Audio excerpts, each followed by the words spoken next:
Welcome to the Human Capital Innovations Podcast. We're your source for personal, professional, and organizational growth and development, where we share original research, explore industry trends, and interview executives and thought leaders from across the globe. We hope you join us often for practitioner-oriented content around all things related to leadership, HR, talent management, organizational development, and change management. Maximize your personal and organizational potential with Human Capital Innovations Podcast. Do you enjoy the Human Capital Innovations Podcast? Please subscribe, leave a review, comment, share, and consider supporting the podcast on Patreon, even at the producer and sponsorship levels.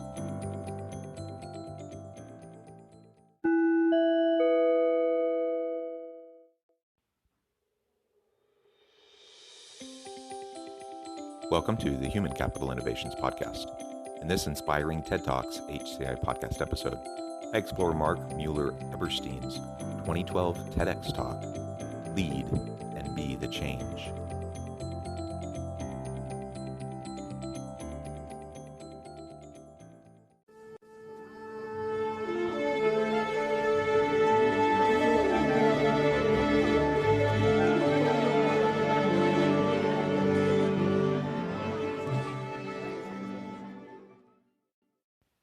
Welcome back to the Human Capital Innovations Podcast.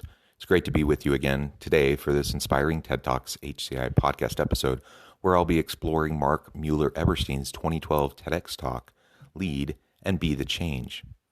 Professor Mark Mueller-Eberstein is an internationally acclaimed business leader, entrepreneur, consultant, researcher, best-selling author, and teaches at Rutgers University Center for Management Development. Mark explores the dynamic between the human and technical factors that positively impact business operations and how businesses can leverage key technology trends. In this episode, he'll be talking more specifically about change, why we resist change, and how we can get past that to lead change around us. Thanks for joining me, and I'll catch you on the flip side of this first clip.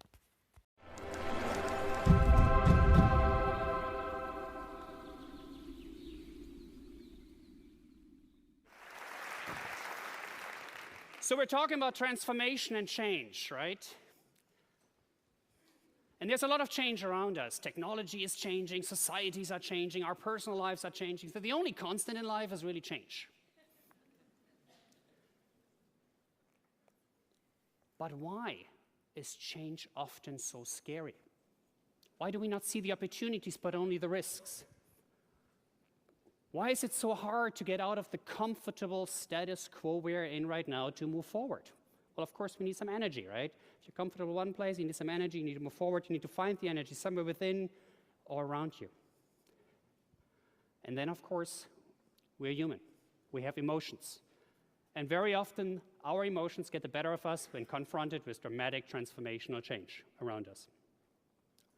Professor Schlossberg has a great theory and a great model of transition that really explains the emotional roller coaster we are going through when confronted with radical transformation.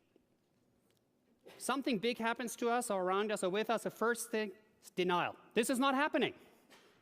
It's not happening to us. It's not happening now. Eventually, though, reality sinks in. A lot of fear, anxiety take over. What do we do? What does it mean for us? Will we have enough to eat? Will we have a roof over our head? What gaps will we be loved? Who knows? We're stressed. We try not to deal with it. But eventually, we'll try to find out how to practice some things. Try to say, oh, this works, this might not work. We're learning things. And then we start to discover the opportunities in the transformation. We're getting excited.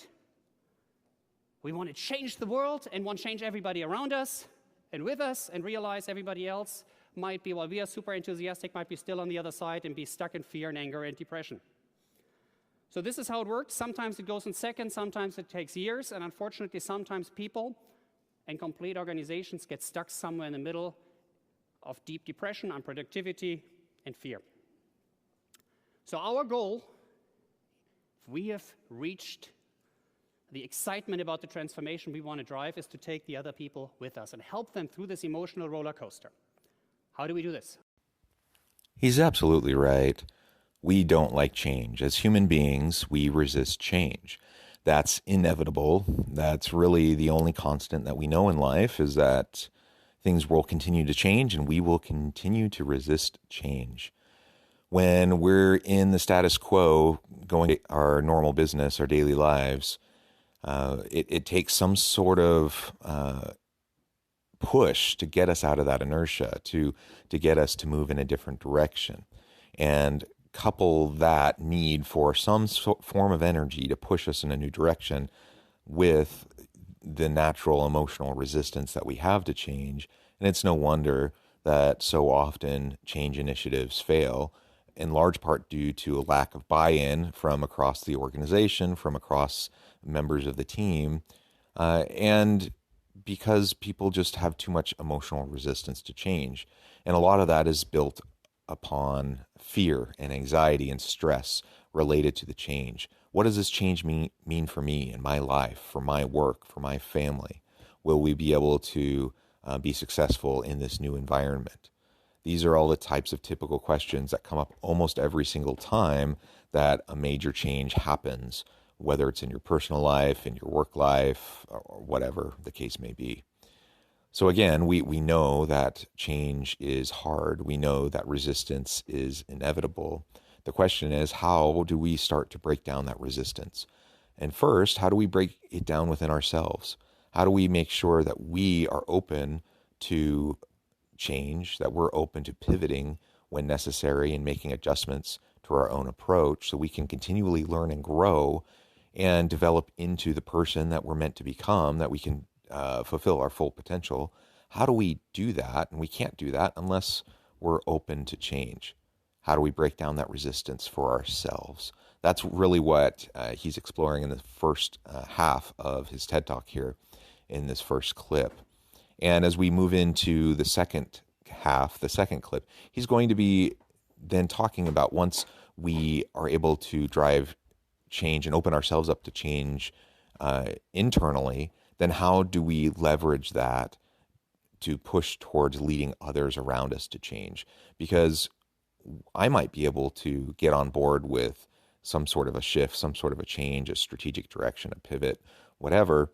But if I can't get my people on my team to buy in and commit to the change and break down the resistance that they have, or within my organization or in my community or in my family or whatever, if I can't do that, then most change still can't occur, even though your intentions are good and you're putting forth your own personal effort. So how can we lead change effectively? That's what he'll explore in the next part of this.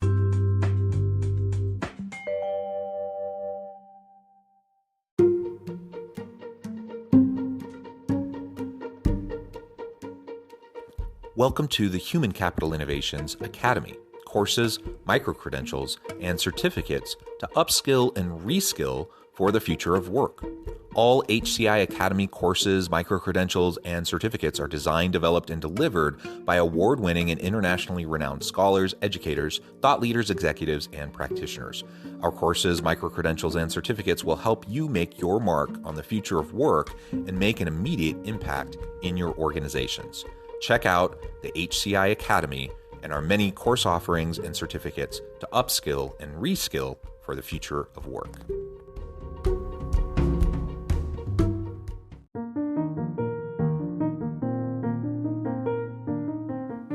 Check out our new weekly LinkedIn newsletter, Alchemizing Human Capital, exploring industry trends via original research and interviews with executives and thought leaders from across the globe.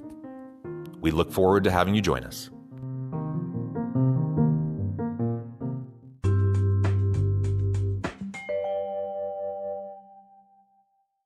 First, you want to have a super clear vision of what this transformation actually look like. It has to be clear, it has to be short, it has to be crisp.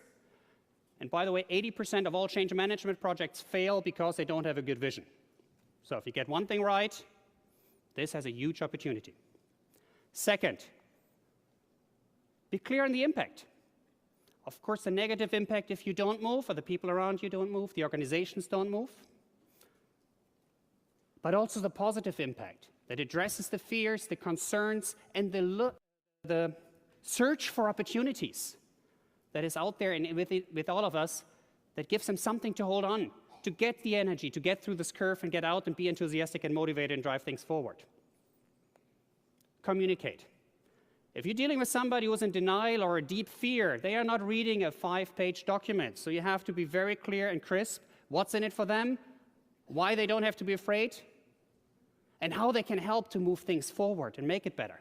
Over-communicate again and again and again according to where somebody is on their emotional curve. Doesn't matter if you're enthusiastic, if they're afraid, you need to be addressing them where they are and to deal with their fears. Fourth, don't do it alone. Build a team that helps you to understand the big picture. A diverse team with diverse viewpoints sharpens your vision, gets a better strategy, get a better plan, and you have a lot of allies that can help people and organizations through every stage of the emotional curve. And last but not least, you own the change. You are the leader of the change you want to see and you want to drive. Celebrate the victories step by step while you are going through this transformation. So people stay engaged, they see the progress, and you start a movement, and more people will join and support you in that journey. And at the end, don't forget to celebrate the victory. Celebrate, harness the energy, because one thing is sure, change is happening again. But if you have successfully managed a radical transformation once, the second time, it's not easy, but it's going to be easier. So in the second half of his TED Talk, he then explores several very specific tips and tactics that need to be taken as you're trying to move beyond personal change and move into leading change with those around you. Now, again, the reality is that in many aspects of our lives, we can be as committed as we want to the change, but that doesn't necessarily mean anything for how it's going to shift our family life, our community life, our work life, whatever. And most changes require more of a commitment from a broader range of people. So how do we develop that commitment? And he lays out several important steps. And of course, it always starts with creating a clear message around the change, a clear vision for what this change will mean. What is the impact of this change? How is this going to improve the lives of those around you? Because it's going to take effort, it's going to take work, and it's going to take sustained effort over time. And unless you see some sort of a benefit or value to it, most people, even if they're on board initially, their attention span will wane, their effort will fall off over time. So create that clear message, communicate that clear message, and develop a small group, a small team of people that can support you in the effort to lead the change. Because you will burn out. You won't be able to do it all yourself, and eventually your energy will be expended. So get some champions that can also support you and can be champions for the change in their particular sphere of influence. At the beginning, that's going to start small. You might just have one or two people that you can really trust and believe in, who believe in you and you believe in them, and together you can start to build some momentum. Over time, that team to drive change can grow and become more diverse, and you can get more diverse perspectives around the table to not only direct the change itself and move you in the right direction, but to leverage the different perspectives and backgrounds of the individuals on this team to create more buy-in and better communicate in a way that's meaningful to people around the organization. Now, again, at the end of the day, nobody is foolish enough to think that this is going to be easy. The reality is that most change initiatives, particularly the most complex and widespread change initiatives, fail. And it's not just a matter of them not quite accomplishing what the organization set out to do. These are often very epic failures that can often cause more problems and create new problems than even existed before. And when that occurs, then it just reinforces this mindset among the people in your organization that what is the point? Why even try in these change initiatives because they're going to fail, and it just builds up resistance for the next time. But when you do it right, when you create a clear message and you create a coalition and you communicate effectively across the organization and you put sustained effort behind it, when you do it right, it can really break down the resistance, not only this time, but in future instances, because people will see that you've done it successfully. Again, it's not going to make it easier the next time necessarily, but it will perhaps get you on the right track and allow you to move forward in a positive direction. With that, I would invite you. We're in a world full of opportunities. Some of them look scary, but they are definitely out there to make our world a better place. And I would like you to become the change you want to see in the world. Thank you very much.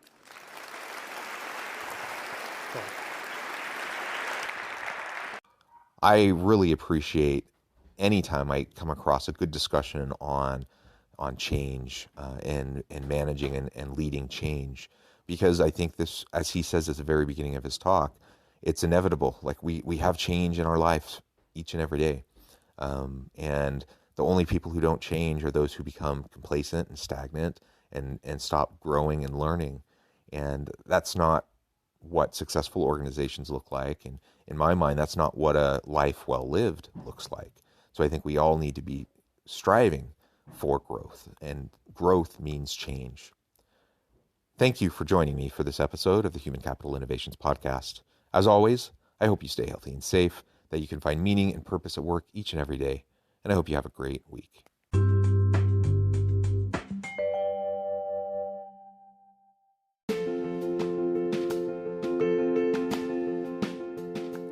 Bluer Than Indigo Leadership, the journey of becoming a truly remarkable leader. Early in my adult life, I learned about an Asian proverb that translates as bluer than indigo. If you think about the color indigo, it is a brilliant, deep, and vibrant blue, what some would call the bluest of blues. To have something that is bluer than indigo is rare and truly remarkable. Contrary to popular myth, there is no one-size-fits-all or cookie-cutter approach to effective leadership. There is no silver bullet, no secret sauce, no go-to model that will solve all of your problems. The truth is, great leaders have all had their unique strengths and flaws, and have all had to discover and then pave their own distinctive path in their life's journey to fulfill their leadership potential.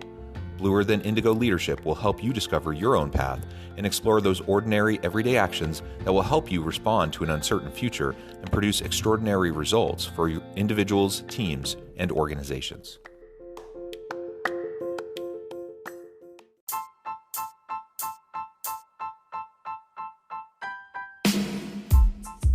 The alchemy of truly remarkable leadership. Ordinary, everyday actions that produce extraordinary results. Consider how the nature of work has shifted over the past 50 years. With increased globalization, rapid technological advancement, and the shift in economic composition, the average job of today looks very different than the average job of 50 years ago. What will the jobs and organizations of tomorrow look like? Moreover, what does this all mean for organizational leaders? What are the core competencies and capabilities of organizations and their leadership that are prepared for continued disruption and geopolitical and socioeconomic shifts? Regardless of what the future holds, increasingly, leaders need to be socially minded, data-driven, decisive, champions of talent, and disruptors of the traditional notions of leadership, teams, organizations, and work. The alchemy of truly remarkable leadership will help you to explore your own leadership competencies and capabilities and consider ways to apply and implement them into your workplace and personal life.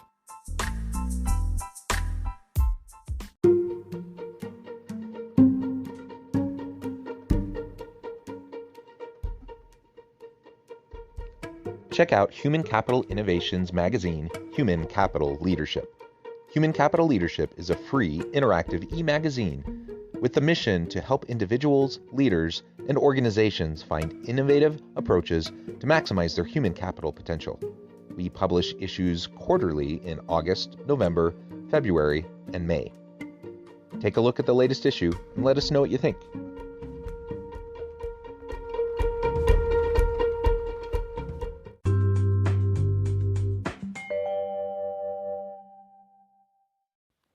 Do you enjoy the Human Capital Innovations podcast, please subscribe, leave a review, comment, share, and consider supporting the podcast on Patreon, even at the producer and sponsorship levels.